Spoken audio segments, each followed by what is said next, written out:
3월 2일 화요일 마태복음 19장 13절부터 22절까지의 말씀입니다.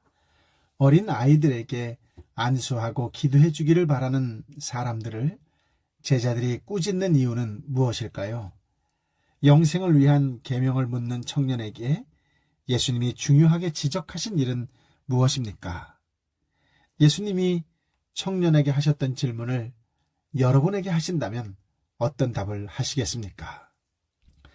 13절부터 15절까지의 말씀을 함께 읽어볼까요? 그때 사람들이 예수께 아이들을 데리고 와서 예수께서 손을 얹어 기도해 주시기를 원했습니다. 그러자 제자들이 그들을 꾸짖었습니다.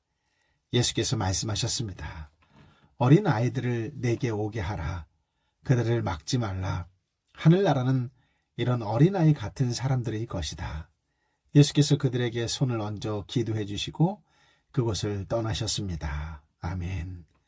어린 아이에 대한 제자들의 태도가 얼마나 세상 가치관에 깊이 젖어 있는지를 볼 수 있지요. 결혼과 이혼에 대해 말씀하실 때 사람들이 예수님의 안수 기도를 바라고 어린 아이를 데리고 왔습니다. 그러자 제자들이 꾸짖었어요. 예수님의 충격적인 결혼관 말씀으로 마음이 심란한데 아이들이 오니까 몹시 신경이 쓰였던 것 같습니다. 예수님께서는 천국에 들어갈 수 있는 사람의 성품과 원리 그리고 천국 백성들의 삶이 무엇인지를 알려주셨어요. 그러나 제자들은 예수님의 이런 기준을 알지 못하고 세상의 가치관에 푹 빠져 있어서 어린 아이들이 예수님의 사역에 방해된다고 판단해서 그들을 막았던 것으로 보입니다. 그러나 예수님은 어린 아이들을 나에게 오게 하라. 그들을 막지 말라. 하늘나라는 이런 어린 아이 같은 사람들의 것이다 라고 하시고 예수님은 다시 한번 어린 아이들을 천국 생활을 해야 하는 제자들의 모델로 제시하시고는 어린 아이에게 안수하고 거기를 떠나셨습니다. 그렇다면 어린아이의 어떤 특징이 천국에 합당한지 다시 한번 생각해 보시기 바랍니다. 어린아이는 순수합니다. 예수님은 앞서 18장에서 자신을 낮추는 자에 대해서 말씀하실 때 그러한 자들의 모범으로 어린아이를 예로 드셨습니다. 어린아이같이 겸손하고 예수님께 나아와 기도해 주시기를 바라는 그 마음이 천국에 합당한 마음입니다. 계속해서 어린아이, 즉 작은 자, 연약한 자에 대한 태도를 말씀하시는 예수님의 가르침에서 여러분은 어떤 깨달음을 받으셨는지요? 코로나19로 무엇보다 신앙생활에 가장 타격을 받은 그룹은 아마도 다음 세대일 것입니다. 만약 이런 상태가 얼마간 계속 지속된다면 다음 세대는 모이는 것 자체에 회의적이고 부정적일 것입니다. 그렇다면 교회는 어느 순간 생명력을 잃게 될 것입니다. 그러므로 좀 더 다음 세대에 대하여 공을 들여야 할 것입니다. 다음 세대가 하나님을 알 수 있도록 더 기도하고 더 배려하고 더 존중하고 더 투자해야 할 것입니다. 다음 세대가 어떻게 하면 믿음을 지키고 부모 세대보다 더 믿음이 좋은 세대가 될 수 있을까를 진지하게 고민하고 기도하는 가운데 실제적인 대안들이 나와야 할 것입니다.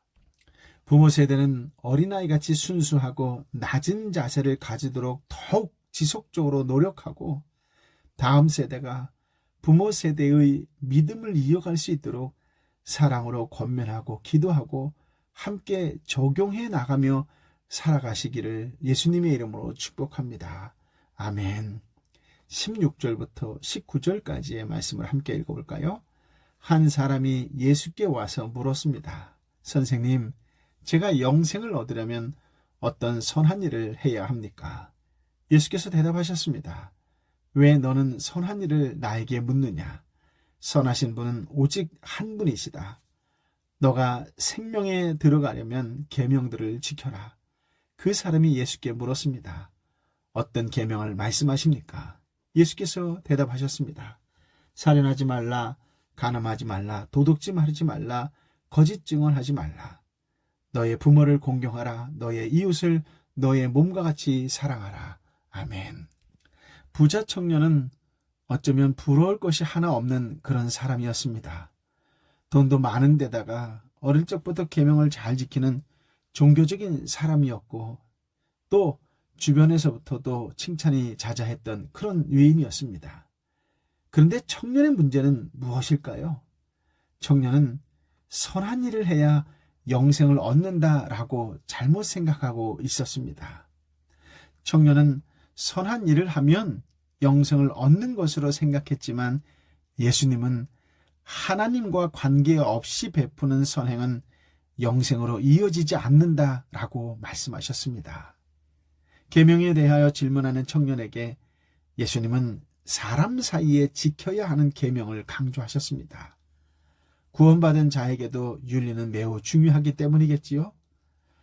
보다 더 중요한 것은 보이는 이웃과의 관계를 통해 보이지 않는 하나님의 관계가 나타나야 합니다.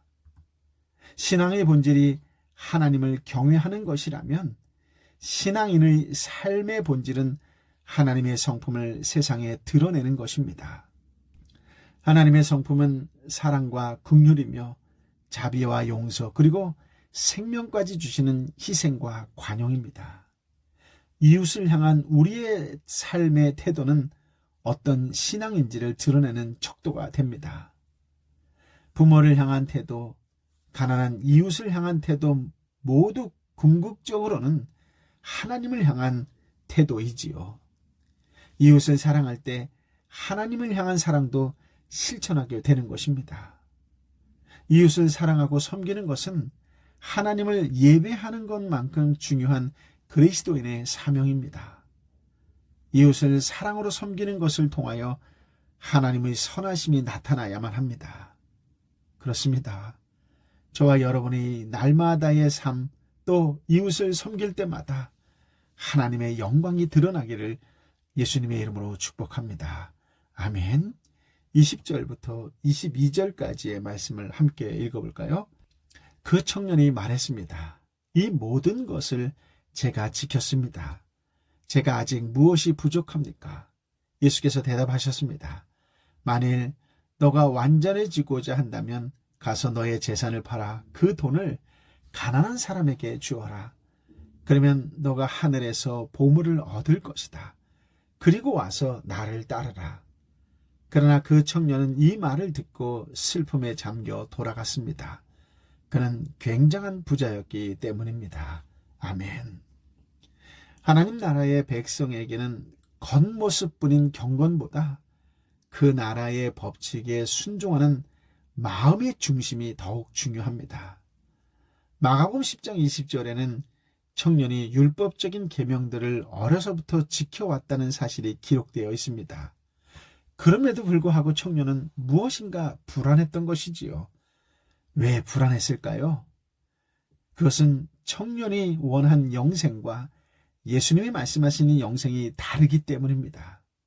청년은 단지 이 땅, 이 세상에서의 삶이 지속되는 영원한 생명을 원했기 때문입니다. 그런데 예수님은 청년의 관심을 세상에서 천국으로 돌리기 위해 천국과 하늘의 보물에 대해 말씀하셨지요. 예수님은 당신을 따르는 모든 사람에게 재물을 팔아 가난한 자들에게 나눠주라고 명령하지 않으십니다. 다만 삶을 하나님께 전적으로 맡기고 예수님을 따라야 하는 것은 모든 성도에게 동일하게 요구하시지요. 우리의 소유를 움켜쥔 채 신앙을 지키려 한다면 도리어 부자 청년처럼 슬픔에 잠기고 근심에 쌓일 것입니다. 다시 한번 말씀드리지만 예수 그리스도를 따르는 신앙은 고상한 어떤 지식을 얻거나 물질적으로 풍요로워지려는 수단과 방법이 아닙니다. 우리의 신앙과 삶이 어떠한지 말씀 앞에서 다시 한번 점검해 보시기 바랍니다. 예수님께서 청년에게 하셨던 질문을 만약 저와 여러분에게 하신다면 어떤 답을 하시겠습니까? 세상의 가치관에 따라 물질적인 것을 욕심내고 있고 성령의 열매를 맺지 못하고 있다면 부끄러워해야 하지 않을까요? 하나님을 전적으로 신뢰하지 않는다면 회개하고 돌이켜야 할 것입니다. 참된 신앙은 예수님을 삶의 우선순위로 삼는 것입니다.